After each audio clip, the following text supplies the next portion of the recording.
जय श्री कृष्ण। हा व्हिडिओ मी गीता ऑलिम्पियाड 2025साठी बनवत आहे आणि आज मी 11व्या अध्यायातले 15 ते 20 श्लोक म्हणणार आहे। वसुदेवसुतं देवं कंसचाणूरमर्दनं देवकी परमानन्दौ कृष्णौ वन्दे जगद्गुरुं। कृष्णौ वन्दे जगद्गुरुम्।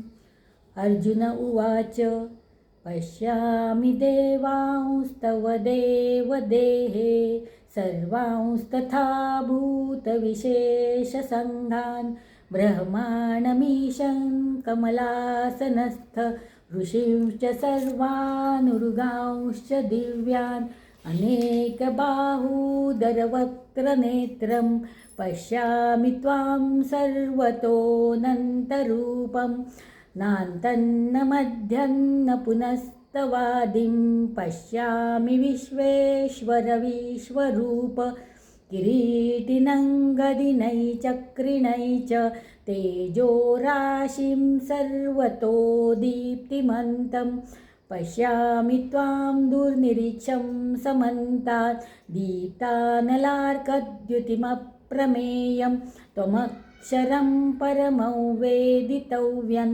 त्वमस्य विश्वस्य परन्निधानं त्वमव्ययः शाश्वतधर्मगोप्ता सनातनस्त्वं पुरुषो मतो मे अनादिमध्यान्तमनन्तवीर्यमनन्तबाहुं शशिसूर्यनेत्रं पश्यामि त्वां दीप्तहुताशवक्त्रं स्वतेजसा विश्वमिदन्तपन्तं द्यावा पृथिव्योरिदमन्तरं हि व्याप्तं त्वयैकेन दिशश्च सर्वाः दृष्ट्वाद्भुतं रूपमुग्रन्तवेदल्लोकत्रयं प्रव्यथितं महात्मन्।